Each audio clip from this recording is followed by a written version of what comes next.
Pessoal, nesse vídeo vamos falar um pouquinho aqui sobre o Kizu 11. O fundo ele acabou de atingir aqui as suas mínimas históricas desde que o fundo ele começou a ser negociado na Bolsa de Valores. Estou no gráfico aqui dos últimos 5 anos e vocês podem notar que o Kizu 11 ele começou suas operações aqui no mês 1 de 2021.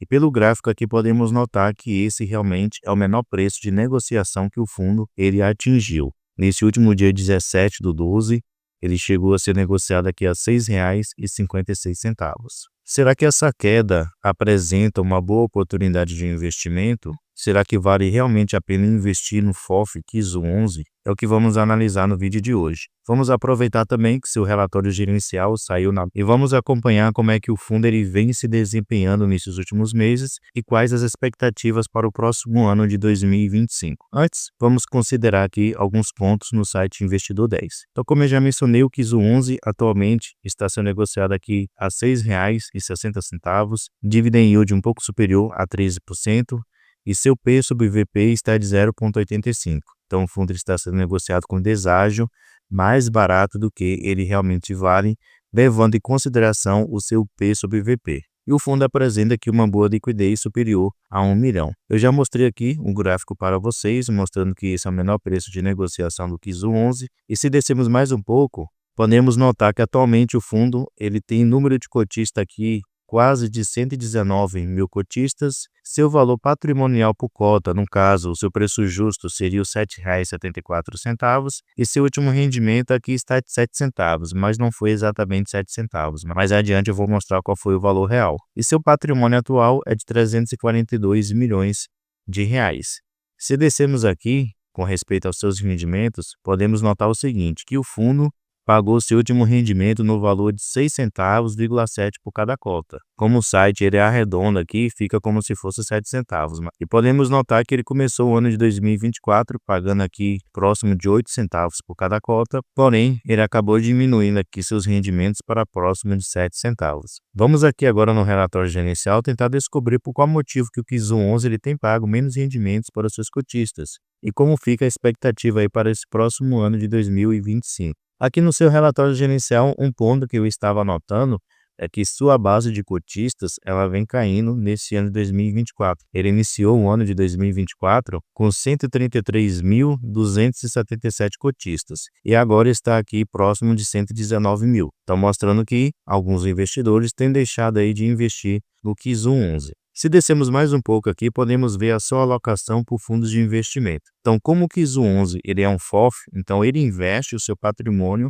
em outros fundos imobiliários. Porém, ele tem alguns critérios. Se descermos um pouquinho aqui, ele menciona quais os critérios que ele usa para selecionar os fundos imobiliários que ele vai investir. Ele usa aqui como referência o índice Suno 30. Ele só investe em fundos que apresentam aqui esses 4 critérios, que é o seguinte: o fundo ele deverá fazer parte da composição do índice FIX, então tem que ter uma boa liquidez média diária. O fundo ele não poderá ser um fundo de fundos, no caso um FOF, então o Kizu 11 ele não investe em outros FOFs. Além disso, o fundo ele não poderá ser um fundo monoativo, no caso de um fundo de tijolo, ele não pode ter apenas um imóvel. E o fundo ele deverá ter dividend yield maior do que 0 nos últimos 12 meses. Então, os fundos que apresentam aí essas características podem entrar nesse índice de referência Suno 30.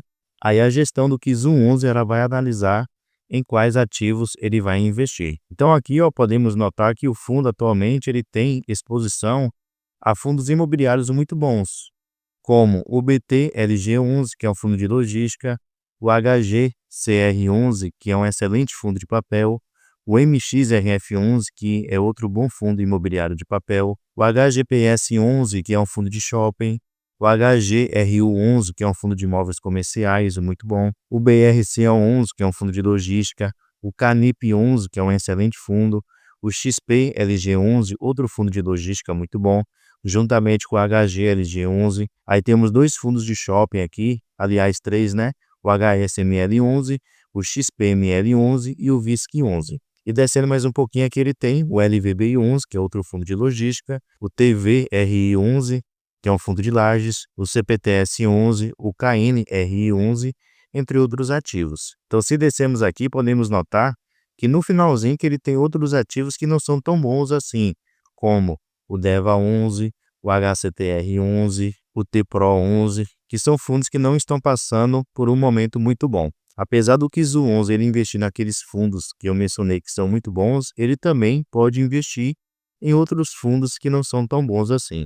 E aqui eu estou mostrando quais são eles. No total, o fundo ele investe aqui em 39 fundos imobiliários. Por ele investir, seus principais fundos imobiliários que ele tem maior exposição, se pegarmos aqui uma exposição maior do que 3%, podemos notar que são fundos muito bons. Fundos de logística, fundos de papel, fundos de shopping, excelentes. Então o KIZU 11 ele traz uma segurança, ele traz uma maior estabilidade, por ele ter no seu portfólio, especialmente nas suas maiores posições, fundos imobiliários que são considerados aí bons no seu setor de atuação. Então, para quem gosta de investir em FOFs, ter uma maior tranquilidade ali, não tem tempo de ficar analisando relatório por relatório de fundos imobiliários que investe, o KIZU 11 iria uma boa opção de FOF para se investir. Se descermos mais um pouquinho aqui, podemos notar o segmento dos FIIs que ele investe. Então, atualmente, a maioria dos fundos imobiliários que atualmente ele tem no seu portfólio são fundos imobiliários de papel, que corresponde a quase aqui 33%. Em sequência, vem os fundos de logística, juntamente com os fundos de shopping. Tem também fundo de lajes corporativas, fundos híbridos, fundos de imóveis comerciais, além de fundos do setor bancário, de varejo, ele tem aqui atualmente em caixa 2,4% do seu patrimônio. Aqui ao lado a gente pode ver o seguinte, como eu já havia mencionado, ele tem isso daqui na sua renda fixa, então é o que ele tem de liquidez, e geralmente ele deixa aí em ativos da renda fixa com liquidez diária, que ele pode retirar a qualquer momento para poder usar, e o restante, 97,7% do seu patrimônio está investido aqui em outros FIIs. Então, um ponto a se destacar é que atualmente o fundo ele não tem um caixa alto para ele poder aproveitar essas oportunidades que os fundos imobiliários, especialmente tijolo, têm dado, já que muitos ativos caíram bastante seu preço de cotação, apresentando assim várias oportunidades de investimento, porém o fundo ele não tem aqui caixa suficiente para poder realizar essas compras. Então é um ponto aí negativo com respeito a essa falta aí de caixa para o fundo aproveitar esse bom momento. Com respeito ao seu demonstrativo financeiro, pessoal, referente aqui ao mês de novembro de 2024, então podemos notar que ele teve uma receita total de R$ 3.168.000, que foram provenientes de quê? Então, R$ 3.082.000 foram provenientes dos rendimentos dos FIIs que ele recebeu. Então, no caso dos dividendos que ele recebeu dos fundos imobiliários que ele investe. Esse foi o valor que ele recebeu. Já em ganho de capital, ele recebeu aqui R$ 21.330. Então, se somarmos esses dois valores, vai dar aqui R$ 3.104.000. Porém, o valor que ele gerou durante novembro foi de R$ 3.168.000. E o restante desse valor é referente aqui ao que está na sua renda fixa, como liquidez, como caixa.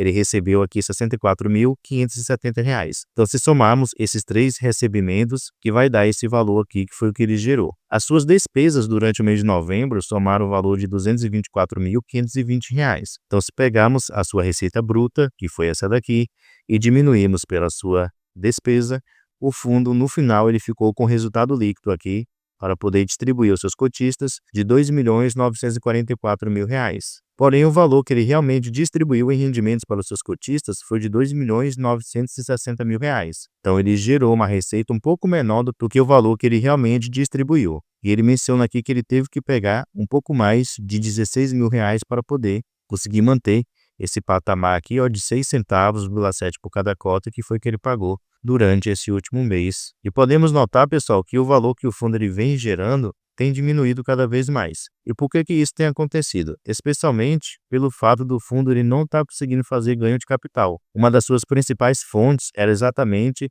vender cotas de fundos imobiliários no lucro, né, com rentabilidade, e dessa maneira poder distribuir para os seus cotistas. Antes dessa fase ruim que os fundos imobiliários estão passando, ele conseguia fazer aqui, ó, durante o mês de julho mesmo, ele fez R$ 292.000, somente de ganho de capital. Geralmente o fundo ele conseguia fazer essa média de 300.000, 350.000, 400.000, e isso ajudava o fundo a conseguir pagar rendimentos maiores acima de 7 centavos por cada cota. Porém, como o fundo ele não tem conseguido fazer esse ganho de capital, até porque não tem lógica, né?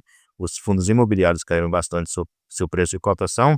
Então, o fundo ele teve que diminuir os seus rendimentos, não teve jeito. Antes ele vinha pagando aqui, ó, como vocês podem ver, 8 centavos por cada cota, R$ 0,07, R$ 0,07 e meio por cada cota. Então o cenário atualmente está realmente desfavorável para o KIZU 11. A situação só vai melhorar realmente a partir do momento que os fundos imobiliários voltarem a se valorizar. E dessa maneira o fundo ele conseguir novamente realizar ganho de capital. Aí sim o fundo ele vai conseguir voltar a esses patamares aqui de R$ 7,5 com 8 centavos por cada cota. Então, o cenário ele tem que mudar. E sabemos que os fundos imobiliários eles só vão voltar a se valorizar a partir do momento que a taxa de juros ela voltar a cair. Então, isso provavelmente vai ocorrer aí pelas expectativas, né? Talvez vai ocorrer lá no final do ano de 2025. Então, esse ano de 2025 ainda vai ser desafiador para o KIZU 11. E quem sabe só lá no final de 2025 para o ano de 2026 que o fundo aos pouquinhos ele vai conseguir retomar esses rendimentos que ele vinha pagando anteriormente. Então, pelo menos nesse ano de 2025 aí a expectativa é que o KIZU 11 continue pagando nessa faixa aí de R$ 6,5 por cada cota até 7 centavos no máximo. Creio eu que não vai passar de 7 centavos por cada cota. Beleza? Então, se você investe no KIZU 11, fique ciente aí da situação, como é que o fundo está e qual a expectativa para o próximo ano de 2025. E como eu mencionei, para quem quer tranquilidade, ele é uma boa opção sim de fundo imobiliário para se investir, já que ele tem ali no seu portfólio excelentes fundos imobiliários, fundos sólidos que traz ali tranquilidade. Deixe aí nos comentários sua opinião sobre o KIZU 11. O que é que você acha nele? Você vai continuar investindo, vai vender suas cotas? Deixe aí o seu ponto de vista. Pessoal, muito obrigado pela sua atenção e até a próxima.